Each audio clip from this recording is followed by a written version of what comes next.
Olá amigos e amigas, sejam bem-vindos ao canal E Agora. Meu nome é Street Holder, sou um ex-obreiro da Universal e gravo conteúdos para mostrar que existe vida fora do sistema religioso. E no vídeo de hoje abordaremos a seguinte pergunta: é possível afirmar que quem não estiver frequentando um templo não será salvo por Cristo? Essa indagação decorre de uma leitura sistemática do livro de Atos dos Apóstolos, capítulo 10. Não estou aqui de maneira nenhuma querendo incitá-lo a deixar de frequentar uma instituição religiosa, porém, abordarei questões que estão dentro da Bíblia e outras que acontecem nos dias atuais. E eu tenho absoluta certeza que ao final chegaremos à conclusão que é importante para todos nós que busquemos caminhar com os nossos próprios pés. Afinal de contas, o sistema jurídico brasileiro atual possibilita o surgimento das mais variadas instituições com as suas inúmeras dogmáticas teológicas. A importância do livro de Atos dos Apóstolos para o vídeo de hoje tem relação com o marco do início da Igreja de Jesus Cristo. Não restam dúvidas, ela começou ali em Atos dos Apóstolos. Primeiramente, não podemos confundir a palavra igreja, assembleia, congregação com o termo templo, que por sua vez significa instituição religiosa. Preciso repetir mais uma vez. O meu objetivo não é tirar você de dentro da instituição onde você congrega. Isso daí cabe a você. Entretanto, é importante que você avalie caminhar com seus próprios pés. Dando início à análise, convido a vocês que façam uma leitura integral deste capítulo, porque aqui nesse vídeo eu não tenho como esgotar tudo. Outra observação que eu preciso fazer: os relatos que eu abordarei aqui servem apenas de referência e não de idolatria ou veneração. Estamos combinados? Então tá. O personagem que eu abordarei agora como referência trata-se de Cornélio. E quem foi ele? O primeiro gentil, ou seja, não judeu, incircunciso. Cornélio era oficial do exército romano, um centurião, um oficial responsável por comandar uma centúria, a unidade básica das legiões romanas, dando ordens que deveriam ser prontamente obedecidas pelos soldados. Cornélio vivia em Cesareia, onde tinha sua própria casa. Seu nome romano sugere que talvez tenha pertencido a uma família nobre da cidade imperial. Por essas informações expostas, podemos conjecturar que o Cornélio detinha a leitura, a escrita e a propriedade. Propriedade de quê? De um imóvel. Algo que não era tão comum à época. Não vamos avaliar o contexto vivido naquela época com a nossa realidade. Temos que entender aquele contexto, aquele período. E na Bíblia, de onde que eu extraio essas informações? Atos capítulo 10, versículo 1. E havia em Cesareia um homem por nome Cornélio, centurião da corte chamada Italiana. O que Cornélio fez para chamar a atenção de Deus? Isso está escrito em Atos capítulo 10, versículo 2. Piedoso e temente a Deus, com toda a sua casa, o qual fazia muitas esmolas ao povo e de contínuo orava a Deus. Cornélio teve uma visão de um anjo da parte de Deus. Atos capítulo 10, versículo 3. Observação: não foi preciso de intermediários para levar uma mensagem a Cornélio. O anjo, por parte de Deus, foi ao encontro dele para lhe entregar a mensagem. Aqui faço uma nova indagação: onde Cornélio congregava para chamar a atenção de Deus?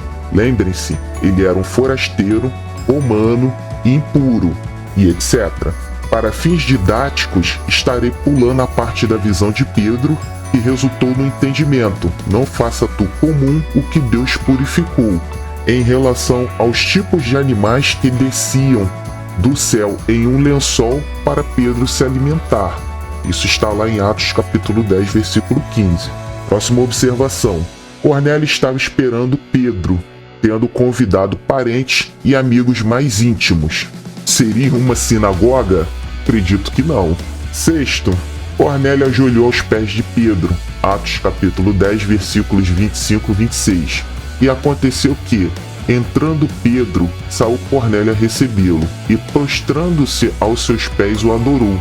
Mas Pedro o levantou dizendo: levanta-te, e eu também sou homem. Se vocês já leram esse fragmento, imaginem só, um centurião se ajoelhando aos pés de um judeu. Vocês viram no início desse vídeo que Cornélio, ele comandava uma centúria.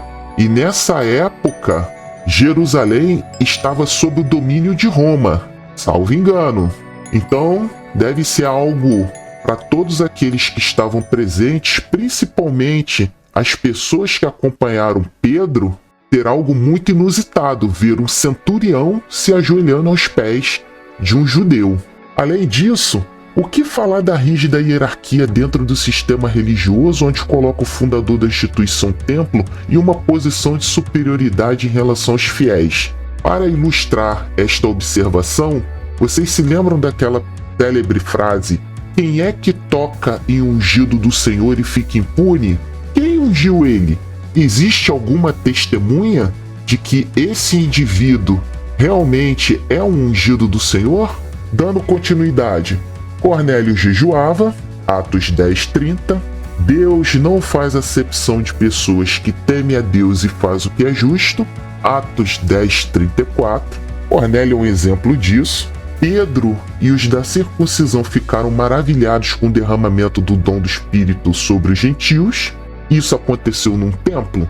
Está lá em Atos capítulo 10, versículo 34. E por que desta observação?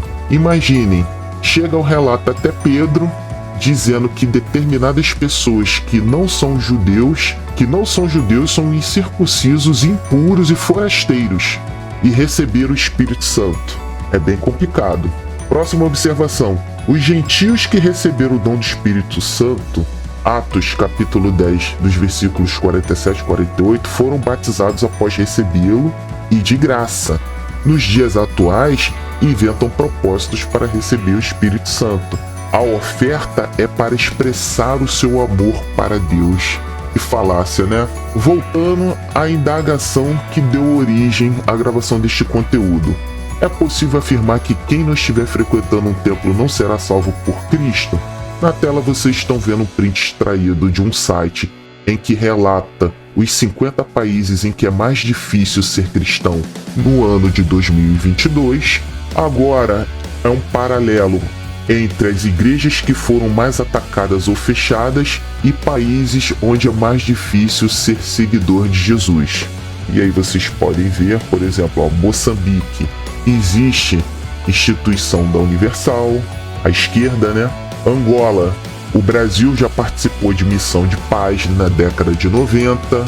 À direita, onde é difícil ser seguidor de Jesus, nós temos aqui, a quarta, a Líbia, onde sofreu uma revolução colorida que resultou na morte do ditador Muammar Gaddafi, né? Não estou aqui querendo defender que o que ele fazia era justo e que era justo mantê-lo no poder, mas incitaram uma revolução colorida com o intuito de libertar a Líbia da ditadura, e ela se tornou um país democrático até então?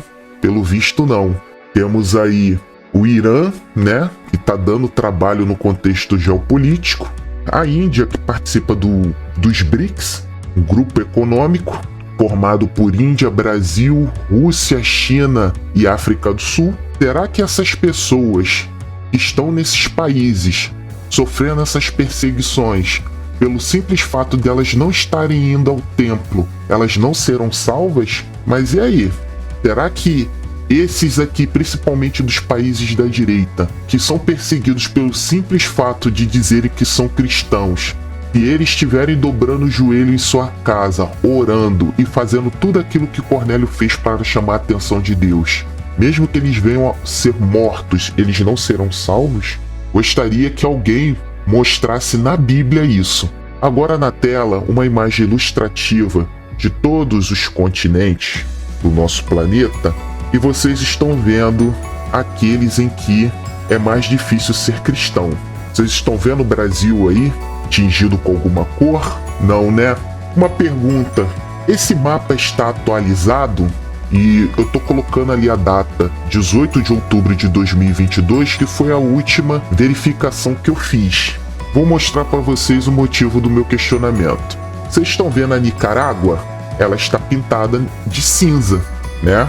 Essa avaliação, embora ela tenha sido publicada em 2022, ela teve como parâmetro informações extraídas de outubro de 2020 a setembro de 2021.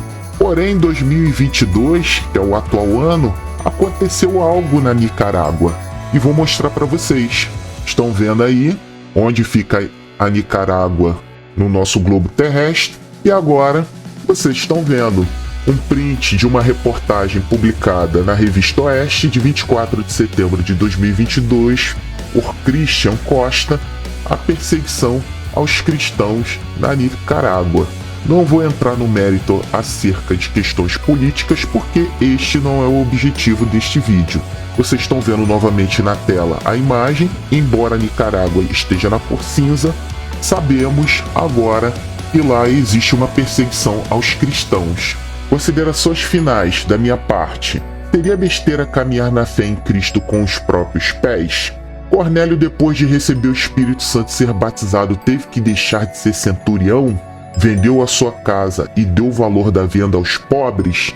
E por que desse questionamento? Eu menciono ali a parábola do jovem rico. E isso porque me remonta a um passado em que o pastor da instituição religiosa, ele costuma fazer essa analogia, principalmente para aqueles obreiros e membros que possuem casa, carro, moto. Em outras palavras, possuem uma vida um pouco mais confortada e não apresentam o interesse de participar das campanhas na frequência que esses líderes religiosos tanto anseiam, e aí eles utilizam essa parábola do jovem rico para poder insinuar que o obreiro que tem carro e não sacrifica, ele está fazendo do carro o seu Deus. Ele está colocando os seus bens materiais acima de Deus. Vocês estão conseguindo me entender? Cornélio precisou deixar de ser centurião, ele precisou vender a sua casa e dar o valor da venda do seu imóvel aos pobres. Em algum momento em Atos dos Apóstolos capítulo 10, existe alguma mensagem da parte de Pedro incitando Cornélio a fazer isso? Próxima observação, não foi preciso de intermediário para levar a mensagem de Deus a Cornélio. Tem profetadas, visagens e revelamentos.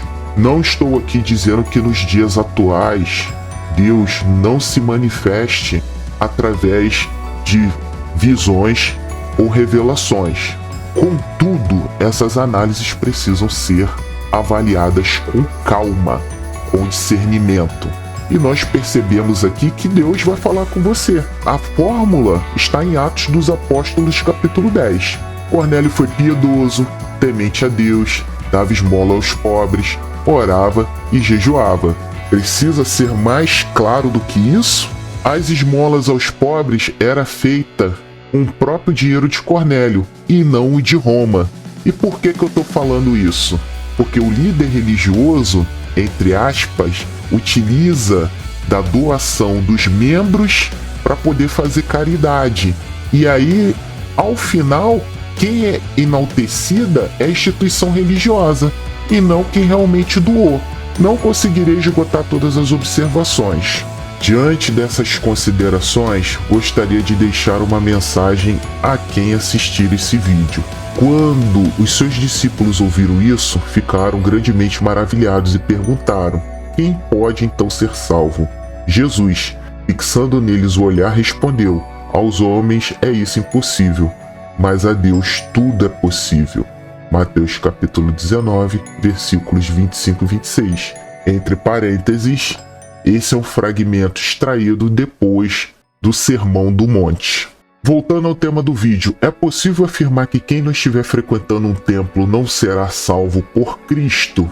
Quero aproveitar o momento para prestar minha solidariedade a todos aqueles que foram taxados de desigrejados, e também a nossa amiga Flávia Almeida, Verdade que Liberta. Ela tem um vídeo muito interessante reagindo a um comentário de um inscrito no canal dela que disse que estava saindo do canal da Flávia pelo simples fato dela não estar congregando. E aí, frequentar um templo faz diferença na hora da sua salvação? Mais uma vez eu compartilho com vocês os países onde é mais difícil ser cristão. E se isso acontecer aqui no Brasil? Será que você está preparado para manter sua comunhão com Deus? Ou você depende de uma pessoa para ler e interpretar as escrituras sagradas? Preciso informá-los que se a perseguição chegar ao nosso território nacional, muitos líderes religiosos eles já possuem domicílio e residência no exterior. É só entrar no jatinho e sair do país. E você, como fica? Como que você vai manifestar sua fé? Eu não tenho formação teológica, minhas formações são outras. Muitos líderes religiosos nem formação possuem. O nosso país, para você ser dono de uma instituição religiosa, não precisa ter formação teológica. Então o que fazer? Leiam a Bíblia. Não caiam na besteira de ler outros livros e desprezar a Bíblia. A Bíblia é o nosso norte. Peço a vocês que curtam o vídeo, comentem, compartilhem e ative o sino para notificações. Um forte abraço a todos e que nosso Senhor Jesus Cristo abençoe a todos nós.